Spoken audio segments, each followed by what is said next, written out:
Welcome to the Reading Corner, where we are going to talk about what I read in August and what I'm planning to read in September.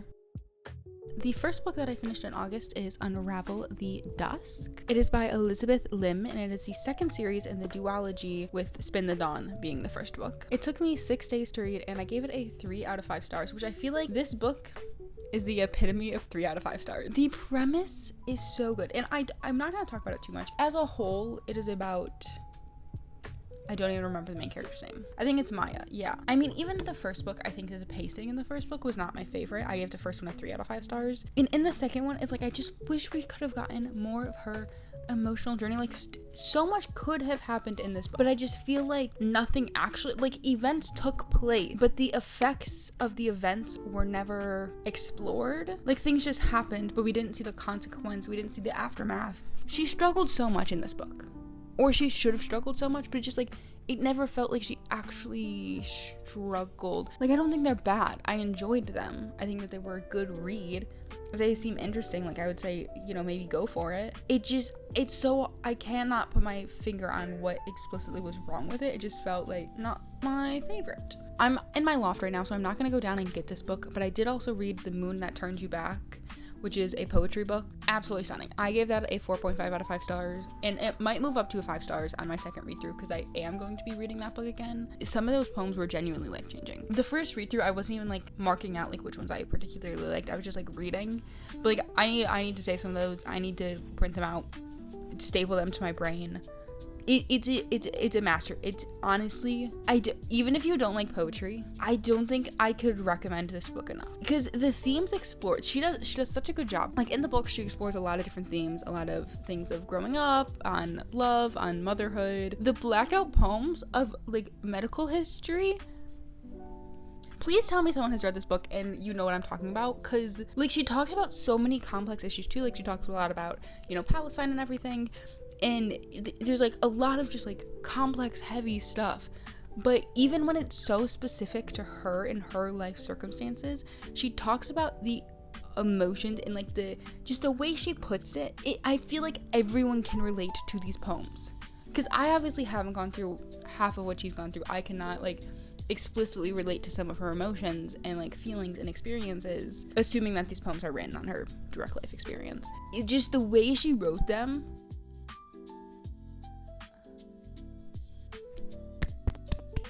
Like, she got me into writing poetry again because of this book. I haven't written poems in like a year. And then I read that and I was like, I need to write poetry again. Wait. Like, I don't have enough good things to say about this book. I genuinely need to reread again. I probably will reread it again in September. It's incredible. Show-stopping, brilliant. The last book that I finished in August, because listen, I'm a slow reader, okay? The last book I finished is The Dictionary of Lost Words, which this entire month I kept calling the Dictionary of the Unwritten, because I'm also planning to read The Library of the Unwritten sometime later this year, early next year. We'll see what happens. And I kept confusing him. Like, I'd always be like, yeah, I'm reading the Dictionary of the Unwritten. Wait, no, it's a Dictionary of Law. I kept confusing the titles, so I apologize if I confuse them again in this video. But this book took me 25 days to read, and I gave it a 4.5 out of 5 stars. It is about a girl, Esme. It is set like in the late 1890s to early 1910s and beyond. I think it's a literary fiction is the category of genre I would put it in. So it doesn't follow, like, there's not like a, at the beginning, we need to solve this problem. At the end, it's solved. It's more like it just follows Esme, the main character, her life, throughout life, growing up. Like, it starts when she's like 6. And ends when she's a lot older. I think I cried 3 or 4 times while reading this book. Like, I like to read while I'm walking on the treadmill because it just like makes the time go faster. And there were times where I'd be reading this book while doing that, and I would have to put the book down because I was like, I can't be reading some of this stuff just like out in public. Like I would like have to emotionally recover before reading. So if you're looking for a light, easy read, a little fun fall read, this is not it. If you are looking for a book to emotionally destroy you and make you think about life and language and I don't even know, just everything, and if you want a haunting fall, read this book. It basically follows her journey as Oxford is putting together the English dictionary, and it follows her journey as she grows up, like her dad is working to put it together, and then she starts working on it, and she starts to notice that there's words that like get left out, or certain definitions of words that get left out, and she starts to collect those words, search those words out, and starts to understand how language and words affect how we see the world. Which truly, that like the plot truly is just her life. Like there is so much in this book, and that's kind of why it took me a lot to get through, because it's like a whole chapter will be like a year of her life, and it's just like there's a lot to digest.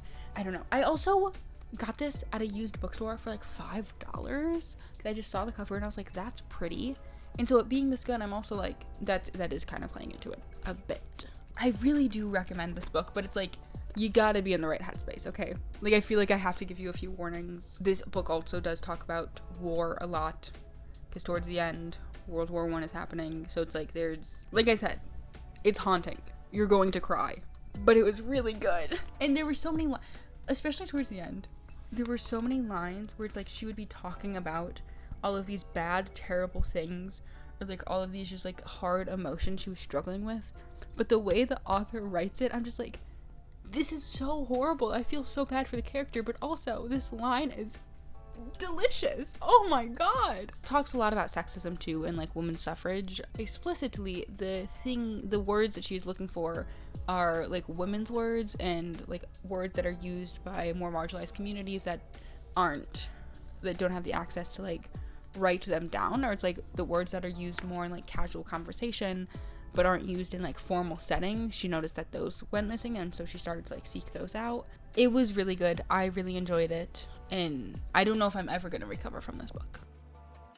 Next up, we have the books that I read partly in August, but haven't finished yet. The first of these being Writing to Learn, or something like that. I'll put the cover on the screen. I found it through my library, and then I didn't finish it by the time it was due, so I didn't get to finish that. Okay, I don't know if I'm going to finish that one. And the thing is, I loved the beginning of it. Like, the beginning few chapters of this book, like, there were some quotes where I was like, that's genuinely life-changing for me. It kind of talked about how writing is such a way, it gives way for people to understand things. Like, we are all able to write in a way that helps us connect our own thoughts and understand our own thoughts about any subject matter, right? It can be through journaling and understanding, your own emotions, thoughts, or experiences, or it can be through like writing a chemistry paper and using that to help you understand like what happened and apply your knowledge and really help you like truly absorb it. That just really describes my own process with writing, because like I love to write things, and I am always writing about my own life, about anything. Like, I will always prefer an essay over a test. I always feel like I learn better through writing, and so just having that put into words like that and explained and just kind of like reaffirmed felt really nice for me. It's not on the top of my list to go back to, but I did just enjoy that insight and wanted to share it here. Now, the other book that I read part of in August, I actually started in July, and that is Algo Speak. Crazy how many books I've had about writing and language recently, because I do actually think that there are a lot of similarities to some of this stuff discussed in this and the Dictionary of Lost Words, and once I finish this book, I do plan on making a video about that. This came out at the end of June. I pre-ordered it because I really like this creator, and then I tried to read it in July, couldn't get through it, tried to finish it in August, couldn't get through it, and it's not because it's bad. I really, really, really like this book. It's just non-fiction books are so much harder for me to get through, because it like I'm already a slow reader, and these take me like 3 times as long, and I would just almost always prefer to sit down when I have the time, because I rarely do. I would just so much rather sit down and read a fiction book, but I'm really going to try to force myself to read it this month. The other books I'm planning to read for September are to celebrate Sapphic September, and that is going to be the end of the You Can't Spell Treason Without T series, which I know there's 4 books in the series. I do not have the last one right now, so I will get that.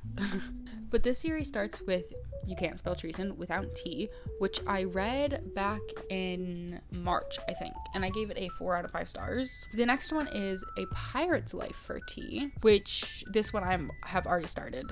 So that's the second one in the book. And then there's Tea You at the Altar. And then the last one I think is Alchemy in a Cup of Tea. I don't know. I'll put the picture up here. I don't remember it exactly. This series is essentially a cozy fantasy. It's about a guard named Reyna and a mage named Kian. But essentially the series basically follows them. In the first one, they open and they basically escape their busy lives, run away, and open a tea and a bookstore. The second one, they're searching for a pirate. The third one, I don't actually know what happens in this one.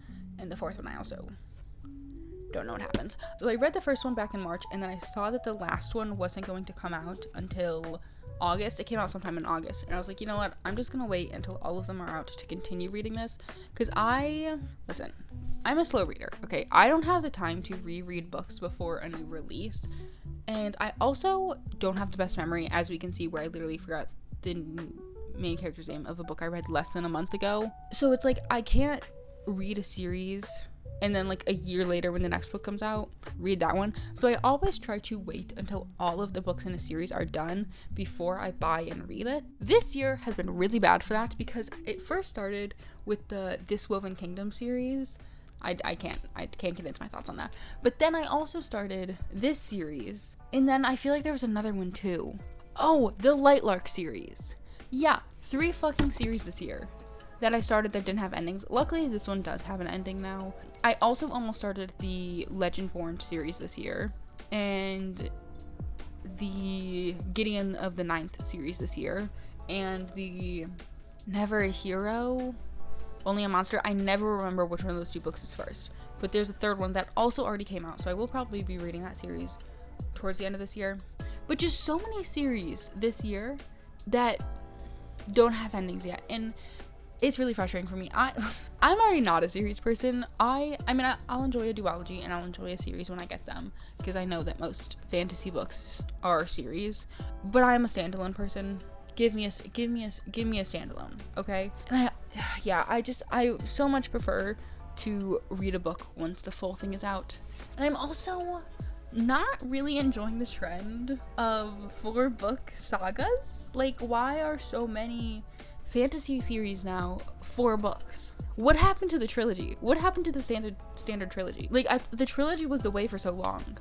So it's like sometimes I'll see a series has 3 books and I'm like, oh, that's over now. Like, that's what happened with the This Woven Kingdom and the Lightlark series. I was like, oh, there's 3 books. And the Legendborn series, I was like, there's 3 books. Those are done. What's going on, people? What are we doing? The reason why I don't feel like I have to reread the first one is even at the beginning of this book, she basically said, the author said, how there's supposed to kind of be standalones. Like, it's cozy fantasy. Like, you don't fully have to understand what's happening because there's not, like, intense plot and world building and all of that. It's more just about the character's journey, and everything that happens will be re-explained in a way that you could just pick up book 2 and start here and have a great time. It's just book 1 can give you more context and more understanding. So that's why I don't feel the need to reread that one. I also think there needs to be, sorry, this is just turning into a rant about how much I hate series. There needs to be a better way to show what books are a part of series, and especially when the series isn't finished. Book selling websites, can we have can there be an easier way, instead of me looking up, is this series finished? How many books are in, I feel like I have to look up so much to be able to see if it's truly done, which I know sometimes it's like unknown. It's like, oh, are they gonna get another deal for it? Are they not? I don't know. Personal pet peeves. Let me know if you experience that too. Are you a series person? Do you not read series until they're finished? Because I know so many people who have read the Legendborn or Gideon the Ninth series, and I'm like, how can you just do that when it's not finished? I don't understand. And if you have good standalone recommendations, please let me know, because I will take all of the standalones that I can get. But anyway, I don't actually think I'm going to be able to read all 3 books of the ending here. I just think I'm going to be able to read these 2 this month. Anyway, that is the end of this video. I'm very looking forward to these books. I really hope it's going to be a good reading month. Really hope I can read a lot, but I've also, the semester started back up. We'll see. But let me know what books you read in August, which ones were good, which ones weren't, and what do you plan to read for September? I also have a lot of videos coming soon, so make sure to like and subscribe so you can stay tuned for those. But with that, I will see you in the next one.